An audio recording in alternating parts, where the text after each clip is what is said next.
Hello friends, welcome to my channel. তো আজকে আমরা তড়িৎ ক্ষেত্র অধ্যায়ের প্রবলেম সেট 1-এর 17 দাগের অঙ্ক থেকে নিয়ে আলোচনা করব। তো 17 দাগের অঙ্কটিতে কি বলা হয়েছে দেখো। 17 দাগের অঙ্কটিতে কি বলা হয়েছে, এল দৈর্ঘ্যের একটি হালকা দণ্ডের দু প্রান্তে এম ভরের দুটি কণা যুক্ত করে একটি তড়িৎ দ্বিমেরু গঠন করা হয়েছে। কণা দুটির আধান দেওয়া হয়েছে, একটা প্লাস কিউ এবং অপর একটা মাইনাস কিউ। একটি সুষম তড়িৎ ক্ষেত্র ই এর মধ্যে দিয়ে তড়িৎ দ্বিমেরুটাকে স্থাপন করা হলো, এমনভাবে স্থাপন করা হলো যাতে তড়িৎ দ্বিমেরুটা অক্ষ তড়িৎ প্রাবল্যের অভিমুখ সঙ্গে সমান্তরালে থাকে, অর্থাৎ তড়িৎ দ্বিমেরুটার অক্ষ তড়িৎ প্রাবল্যের অভিমুখের সঙ্গে সমান্তরালে থাকছে। দ্বিমেরুটিকে সামান্য ঘুরিয়ে যদি এবার আমরা ছেড়ে দিই তো কী হবে, কি দেখাতে বলছে আমাদেরকে, অল্প কৌণিক সরণের জন্য দ্বিমেরুটি কৌণিক সরল দোলগতিতে আন্দোলিত হবে। এই সরল দোলগতির পর্যায়কাল নির্ণয় করো। তো আমাদের এক্ষেত্রে দুটো জিনিস করতে হবে, একটা সরল দোলগতিতে আন্দোলিত হচ্ছে এটা প্রমাণ করতে হবে, তারপর ওই সরল দোলগতিটার পর্যায়কাল নির্ণয় করতে হবে। তোমরা বুঝতে পারছো, এখানে তোমাদের 11-এর কনসেপ্ট লাগবে হালকা, ঠিক আছে। তো এবার আমরা এই প্রশ্নটির সমাধান করব। তো বন্ধুরা তোমরা যেটা জানো, টাউ সমান কি জানো, পিই sine theta, P cross E জানো। তো আমি সেটাকে একবারে লিখে দিয়েছি, পি সাইন থিটা।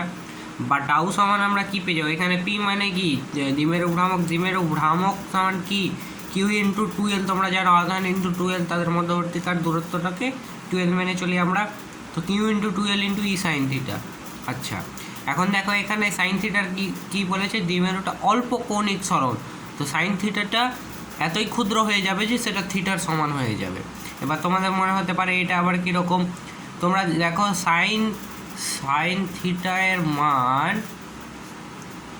যদি 0-র কাছাকাছি হয়, কিংবা এখানে যদি থিটাটা খুব ক্ষুদ্র হয়, একদম 0-র কাছাকাছি হয়, তবে সাইন থিটার পরিবর্তে সাইন 0 লিখলে আমরা কি পেয়ে যাব, সাইন 0-এর মান কত, 0। তো সেই জন্য এক্ষেত্রে দেখো থিটাটা যেটা আছে, যেটা খুব 0-র নিকটে হচ্ছে, ওটা আর সাইন থিটার মানটা একই আসছে, একদম 0, ঠিক তো। ঠিক সেই রূপ সাইন থিটাটা কী হবে, থিটায়ের সমান হয়ে যাবে। অর্থাৎ এখন আমরা কি পেয়ে যাব, তবে টাউ সমান Q into 2l into theta, E into theta, ঠিক তো। এখন যদি আমরা কিউ ইন্টু 2l ইন্টু ইকে কে ধরে নিই, তো কি পাবো, টাউ সমান কে থিটা। বা আমরা এখান থেকে এই কে একটা ধ্রুবক রাশি, এই তিনটা রাশি যে তোমরা দেখতে পাচ্ছ এটা তো ধ্রুবক, তার উপরে আমরা ওটাকে একটা ধ্রুবক করে ধরে নিয়েছি, তারপর ওটাকে সমানুপাতিক আকারে লিখে দিয়েছি, টাউ ভ্যারিজেস টু থিটা। তো এখান থেকে আমরা কি প্রমাণ করতে পারলাম, যে ক্ষুদ্র কৌণিক সরণের জন্য দ্বিমেরুটার কি হচ্ছে, কৌণিক সরল দোলগতিতে আন্দোলিত হচ্ছে। এখন আমরা জানি পরের পার্টটা, তোমার গিয়ে পর্যায়কাল বের করার জন্য আমরা কি করছি, আমরা জানি জড়তা ভ্রামক আই আর কৌণিক ত্বরণ যদি আলফা হয়, তবে টাউ ইকুয়াল টু কি জানি আমরা, আই আলফা, তোমরা 11 থেকে করে আসছো। আচ্ছা, এখানে টাউয়ের পরিবর্তে আমরা কি পেয়েছি, কে থিটা, ঠিক তো। এই কে থিটার মানটা এখানে বসিয়ে দিই, কে থিটা সমান কি পেয়ে গেলাম, আই আলফা। এই আই আলফা, কে থিটা সমান আই আলফা, এই সমীকরণ থেকে আলফা এর মানটা আমরা বের করলাম, কি পেলাম, কে বাই আই ইন্টু থিটা। আচ্ছা, এখন তোমরা কৌণিক কম্পাঙ্ক ওমেগা সমান কি জানো, √ওভার কে বাই আই, ঠিক আছে। এটাকে স্কোয়ার করে দিলে আমরা কি পেয়ে যাবো, ওমেগা স্কোয়ার সমান কে বাই আই। এখন 1 নম্বর সমীকরণে এই কে বাই আর আই এর মানটা বসিয়ে দিলে আমরা কি পেয়ে যাবো, আলফা সমান ওমেগা স্কোয়ার থিটা, ঠিক তো। এখন পর্যায়কাল টি ইকুয়ালস টু আমরা এক্ষেত্রে কি জানি, 2π ইন্টু √ওভার আই বাই কে। এটা ডাইরেক্ট ফর্মুলা ছিল ক্লাস 11-এ, তবুও আমরা দেখিয়ে দিচ্ছি কীভাবে আসলো। আমরা টি ইকুয়াল টু কী জানি, 2π বাই ওমেগা। আচ্ছা, এখানে 2π থাকলো, ওমেগা এর মানটা কত আছে, √ওভার আই বাই কে, তো নিচে আছে, উপরে গিয়ে উল্টে যাবে, তো কী যাবে, আই বাই কে। তো এইভাবে আমরা এখানে এটা লিখলাম। আচ্ছা, এখন যেহেতু দণ্ডটা খুব হালকা আছে, সেজন্য সেটা নিজের বল না, এখানে ভর হবে, ভরকে উপেক্ষা করবে। নিজের ভরকে উপেক্ষা করবে, সেই জন্য আমরা T equal to 2 pi into আয়ের মানটা কত পেয়ে যাব দণ্ডর ক্ষেত্রে এ রুট ওভার রুটের মধ্যে কী কী পাবো আমরা এম এল বাই টু তার square plus M L by two তার square by Q L into E. এবার এটা ক্যালকুলেশন করা হয়েছে 2 পাই থেকে গেছে বাইরে, তারপর এখানে লসাগু করে এটাকে নিচে নামিয়ে দেওয়া হয়েছে 4কে। এটা যোগ করতে গেলে কত পেয়ে যাবো আমরা 2m স্কোয়ার এল স্কোয়ার। আচ্ছা, এখান থেকে 2 দিয়ে 4কে কেটে 2 এবং একটা এল কেটে গেছে, তো আমরা ওভারঅল কি পেয়েছি 2 pi into root over M L by 2 Q into E. তো এই ছিল আমাদের এই অঙ্কটি। তো আমরা পরবর্তী অঙ্কটি দেখব। তো বন্ধুরা, আমাদের পরবর্তী অঙ্কটিতে দেখো কী বলা হয়েছে, পি একটা দ্বিমেরু ভ্রামক বিশিষ্ট পি একটা ভেক্টর আছে, সেটা দেওয়া হয়েছে দ্বিমেরু ভ্রামকের। আর এটা এই একটা তড়িৎ দ্বিমেরু এটাকে একটা সুষম তড়িৎ ক্ষেত্রের মধ্যে আমরা রেখে দিলাম। তো তড়িৎ ক্ষেত্রের প্রাবল্য যদি ই ভেক্টর দিয়ে প্রকাশ করি, তো ওটা দেওয়া হয়েছে আমাদের 10⁷ into I cap plus J cap plus K cap. যদি হয় এটা, তবে তড়িৎ দ্বিমেরুটার উপর ক্রিয়াশীল টর্ক কত, এটা আমাদের নির্ণয় করতে হবে। তো বন্ধুরা, তোমরা ক্রিয়াশীল টর্ক টাউ ভেক্টর সমান কি জানো, P vector cross E vector, P vector cross E vector. ব্যাস, এবার এটাকে বসিয়ে দাও 10⁻⁷ ইন্টু 5 আই ক্যাপ পি ভেক্টরের পরিবর্তে প্লাস জে ক্যাপ মাইনাস 2 কে ক্যাপ, এটাই তো দেওয়া আছে ক্রস। আর কি আছে 10⁻⁷ I cap plus J cap plus K cap. ঠিক তো, এবার এখানে 10⁻⁷ আর 7 এটা তো চলে যাবে। এবার এটার ক্রস প্রোডাক্ট করলে আমরা কত পেয়ে যাব, তোমরা 11-এর ক্রস প্রোডাক্ট করেছিলে আশা করি, ভালোভাবে তোমরা জানো ক্রস প্রোডাক্ট করতে। তো আমরা এখানে কত পেয়ে যাব 3 I cap minus 7 J cap plus 4 K cap. ঠিক তো, এখন ক্রিয়াশীল টর্ক তোমাদের অ্যান্সারটাতে যেটা দেখছি শুধুমাত্র মান দেওয়া হয়েছে, তো আমরা মানটাই বের করে নিয়েছি, অর্থাৎ টর্কটাও তার মডিউলাস সমান আমরা কী পেয়ে যাবো √3 এর স্কোয়ার প্লাস -7 এর স্কোয়ার প্লাস 4 এর স্কোয়ার। আচ্ছা, এটা করলে কত হবে 9 + 49 + 16 ইকুয়ালস টু, এটা ক্যালকুলেটরের সাহায্যে ক্যালকুলেশন করবে তোমরা, রুট থেকে বের করে কিন্তু 8.6 নিউটন মিটার তোমাদের দাঁড়াবে 8.6। তো এই ছিল আমাদের এই অঙ্কটিতে। আমরা পরবর্তী অঙ্কর দিকে এখন দেখব। তো বন্ধুরা, আমাদের পরবর্তী অঙ্কটিতে কী বলা হয়েছে দেখো, বায়ু মাধ্যমে দুটি আধানের মধ্যে ক্রিয়াশীল বল এফ, এই আধান দুটিকে সমদূরত্বে কাচ মাধ্যমে রেখে দিলে এদের মধ্যে ক্রিয়াশীল বল কত হবে, কাচের পরাবৈদ্যুতিক ধ্রুবক দেওয়া হয়েছে 8। তো বন্ধুরা, যেমনটা আমাদের দেওয়া হয়েছে বায়ু মাধ্যমে ক্রিয়াশীল বল এফ ইকুয়ালস টু আমাদের কী দেওয়া হয়েছে, এফ ইকুয়াল টু আমরা কী পাবো 1/4 pi epsilon into Q1 Q2, ধরে নিলাম আধান দুটা Q1 Q2, তাদের মধ্যবর্তী দূরত্বটা 8। এখানে Q2 এখানে Q1 আর এই মধ্যবর্তী দূরত্বটা আর উপরে লিখি আর। আচ্ছা, এখন যদি আমি কাচ মাধ্যমে রাখি, কাচ মাধ্যমে ক্রিয়াশীল বল F1 দিয়ে বললাম, ওটা কত হবে 1/4 পাই কে into epsilon not Q1 Q2 by R square. সবই তো সেম আছে, বাকি শুধু কাচ মাধ্যমে কেটা চলে আসছে, পরাবৈদ্যুতিক ধ্রুবকটা। এটা সমান আমরা কী লিখতে পারি 1/k into 1/4 pi epsilon not Q1 Q2 by R square. ঠিক তো, বা এখানে কী লিখতে পারি 1/k ইন্টু এফ বা F/k। আচ্ছা, পরাবৈদ্যুতিক ধ্রুবকটা তোমাদের কাচের কত দেওয়া আছে 8, কাচের পরাবৈদ্যুতিক ধ্রুবক এটা দেওয়া হয়েছে। তো আমরা কত পেয়ে গেলাম, কাচ মাধ্যমে তাদের মধ্যেকার ক্রিয়াশীল বল F/8, মানে আগের ফোর্সটা 8 গুণ কমে যাবে।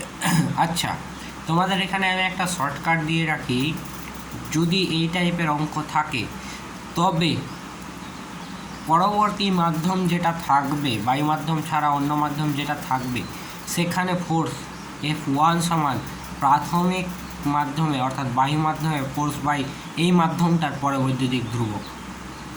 এটা তোমরা বক্স করে রেখে নাও, এটা একটা শর্ট ট্রিকের মতো তোমাদের কাছে কাজ করবে। তো আমরা এবার পরবর্তী অঙ্কটির দিকে দেখব। পরবর্তী অঙ্কটাতে কী বলা হয়েছে দেখো, +40 ইএসি ও -35 ইএসি আধান পরস্পর থেকে 10 সেমি দূরে থেকে পরস্পরের উপর 4 ডাইন বল প্রয়োগ করে, মাধ্যমের পরাবৈদ্যুতিক ধ্রুবক কত? তো আমাদের যেমনটা দেওয়া হয়েছে, একটা আধান +40 ইএসি বড় করে দিলাম, আরেকটা আধান -35 ইএসি বড় করে দিলাম, এদের মধ্যবর্তী দূরত্বটা 10 সেমি। এদের মধ্যে ফোর্স কত?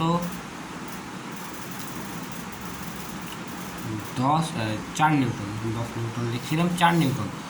আচ্ছা, এবার এই মাধ্যমের পরাবৈদ্যুতিক ধ্রুবক চাওয়া হয়েছে। আচ্ছা, এখন আমরা যেটা জানি বায়ু মাধ্যমে আমরা বের করে নিই। বায়ু মাধ্যমে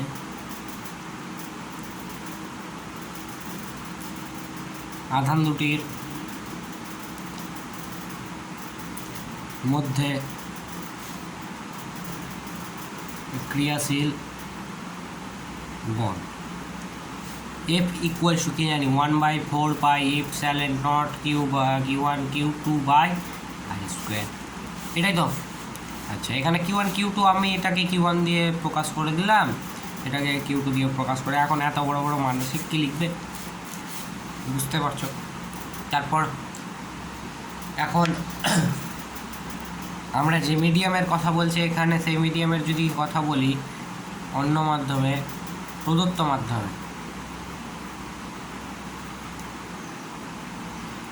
মাধ্যমে তাদের মধ্যবর্তী ফোর্স F1 দিয়ে বললাম, ওটা কত হয়ে যাবে? 1/4 pi K into epsilon nought Q1 Q2 by R square, এটা তো।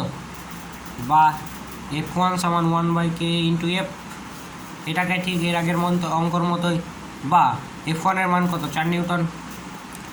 ওইখানে একটা মিস্টেক হয়ে গেছে, এটাকে F না লিখে Q1 Q2 by R square থাকবে। বায়ু এখানে এই যে মাধ্যমে আছে ওখানে কী হয়ে যাবে, সিরিজ পদ্ধতিতে 4 পাই এপসাইলন নটটাকে আমি 1 ধরে নিলাম, 1 মানটা 1 করে দিলাম।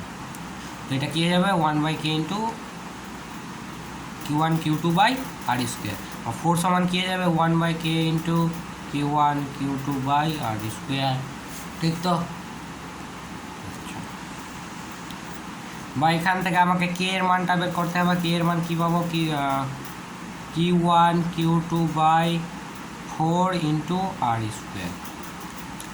Q1 কত? 40, Q2 কত? 35, 4 ইন্টু আর স্কোয়ার, আর কত? 10 তার স্কোয়ার। এটা ক্যালকুলেটরের সাহায্যে ক্যালকুলেশন করো, দেখবে 3.5 অ্যান্সার আসবে, 3.5 অ্যান্সার আসবে। তো এই ছিল আমাদের এই অঙ্কটি। তো আমরা পরবর্তী অঙ্কটি এখন দেখব। তো বন্ধুরা, আমাদের 21 দাগের অঙ্কটিতে কী বলা হয়েছে দেখো, এক্স অক্ষ বরাবর 200 নিউটন পার কুলম ক্ষেত্র প্রাবল্যের একটি তড়িৎ ক্ষেত্র ক্রিয়া করছে। ওয়াইজেড তলে 20 সেমি বাহু বিশিষ্ট বর্গাকার ক্ষেত্রের মধ্যে দিয়ে অতিক্রান্ত তড়িৎ ক্লাস কত? তো বন্ধুরা, এই ক্ষেত্রে তড়িৎ ক্ষেত্রের ক্ষেত্র প্রাবল্য, তড়িৎ ক্ষেত্রের ক্ষেত্র প্রাবল্য যেটাকে আমরা ই ভেক্টর দিয়ে প্রকাশ করি, সেটা কত আছে? 200 এক্স অক্ষ বরাবর আই ক্যাপ। আচ্ছা, এখন ক্ষেত্র ভেক্টর যেটা ওয়াইজেড তলে বলা হয়েছে আমাদের, ক্ষেত্র ভেক্টর যেটাকে আমরা এস ভেক্টর দিয়ে প্রকাশ করি, সেটা কত দেওয়া হয়েছে? 20 সেমি বলা হয়েছে। তো ক্ষেত্র ভেক্টর তার ক্ষেত্রফল কত হবে? 20, তার স্কোয়ার। তো সেমি আছে সেজন্য আমি সেটাকে মিটারে নিয়ে চলে যাই, 10⁻², তার স্কোয়ার ইন্টু আই ক্যাপ, ঠিক তো? এখন তড়িৎ ফ্লাস্ক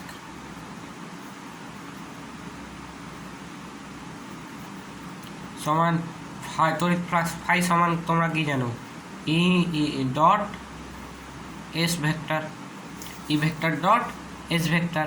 তো আচ্ছা ই ভেক্টর কত আছে 200 I cap dot 20 × 10⁻²² I cap. এটা ডট প্রোডাক্ট করতে হবে তোমাদের, একদম সাধারণ তোমরা যেটা জানো এটা ডট প্রোডাক্ট করলে তোমরা কত পেয়ে যাবে 8 newton metre square coulomb to the power -1। তো এই ছিল আমাদের অঙ্কটি। তো আমরা এবার পরবর্তী অঙ্কটি দেখব। তো পরবর্তী অঙ্কটি যেটা দেওয়া হয়েছে কী দেওয়া হয়েছে দেখো, 1 মিটার বাহু বিশিষ্ট একটি ঘনকের কেন্দ্রে 12 মিউসি বা 12 মাইক্রন কুলম্ব পরিমাণের একটি বিন্দু আধান থাকলে ঘনকের প্রতি তলের মধ্যে দিয়ে অতিক্রান্ত তড়িৎ ফ্লাক্স কত? তো আমরা গাউসের উপপাদ্য অনুসারে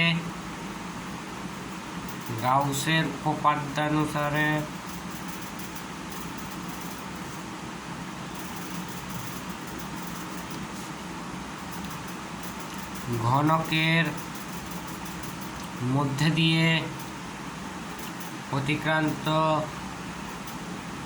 মোট তড়িৎ ফ্লাক্স কি পাবো Q/ε0। এটা ফাই সমান কি পাবো Q/ε0, ঠিক তো? আচ্ছা এখানে কিউ এর মান কত আছে 12 মাইক্রো কুলম্ব বা 12 × 10⁻⁶, আর ε0 এর মান তোমরা জানো 8.85 × 10⁻12। এটা এবার ক্যালকুলেটরের সাহায্যে তোমাদের ক্যালকুলেশন করতে হবে। এটা ক্যালকুলেশন করলে আমি যেটা পাচ্ছি 1.36 × 10⁻⁶। ঠিক তো? এখন দেখো তোমাদের ঘনকের 6টা তল, অতএব ঘনকের প্রতি তলের মধ্য দিয়ে অতিক্রান্ত তড়িৎ ফ্লাক্স কী হবে 5/6, ঠিক তো? এটা করলে আমরা অ্যান্সারটা কি পেয়ে যাব 2.26 × 10⁵ newton metre square coulomb inverse. এই ছিল আমাদের এই অঙ্কটি। তো আজকের ভিডিওতে বন্ধুরা এই পর্যন্তই থাক, দেখা হবে পরবর্তী ভিডিওতে। Thanks for watching.